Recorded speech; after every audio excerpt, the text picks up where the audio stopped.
up? We're gonna talk about some real important, because it's time to forgive yourself.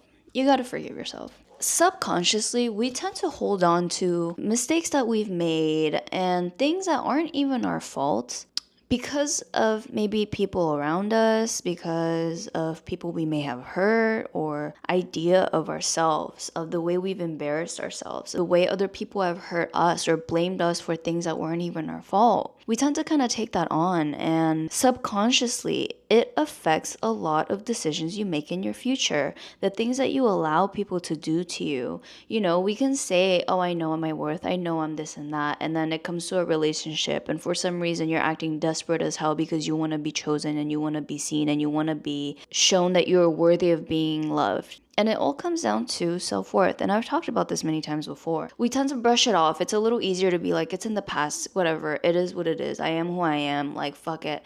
This is the life that I've built for myself. And like, you don't really think about truly forgiving yourself. And having to forgive yourself means having to confront the mistakes that you've made. Admit that you were wrong, or admit that those things were never your fault. It's okay. I don't need to know what you did, what the skeletons in your closets are. You can forgive yourself.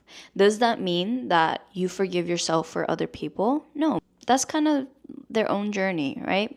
But when it comes to your own accountability, yes, you may have hurt people in your past. You might have done some fucked up shit. Everyone has done some sort of fucked up shit, something that they don't want to talk about. We've all hurt people before, and we've all been hurt by people before, because that's how the fucking cookie crumbles. That is what happens in life. That is how you learn. You're not a victim, but you're not innocent either. For the people that sit around and just like to blame and point fingers and be like, oh, they hurt me, I'm like this because of them, they did this to me, and the whole world is against me. You're fucking annoying. I'm sorry.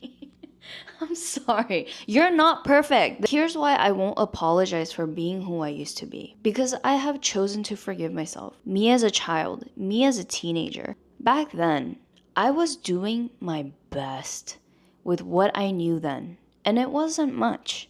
I was very self-unaware. But what I know now, looking back, is that I was so desperate to just be seen, to just feel heard and understood because of the way that I grew up. That's a lot of us. When you don't learn to do that for yourself, you feel like someone else needs to do that for you. And that's where that desperation comes from. That's where those ugly sort of actions come from. It's that lack of self-awareness of realizing that nobody owes you the thing that you're craving so bad, because you're meant to find that in yourself. But as a teenager, as a kid, or someone that, even adults that haven't had the opportunity to learn that lesson yet, we're all truly just doing our best and living in survival mode in a really fucked up world. Should I be proud of the things that I've done, of the mistakes that I've made? No. But what I understand is that I had to be her.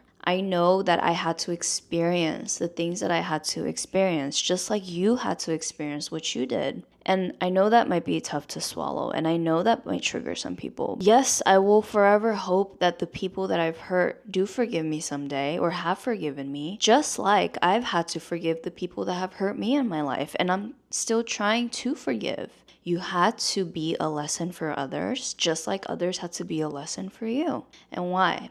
Because when you finally learn to forgive yourself and understand why it had to happen that way, you reach a level of compassion and understanding that makes you a lot wiser in life. And that is a really important goal for everybody living in this world. When you learn to have compassion and understanding for yourself, you start to learn to have compassion and understanding for others. Does that mean that you accept their behavior? No.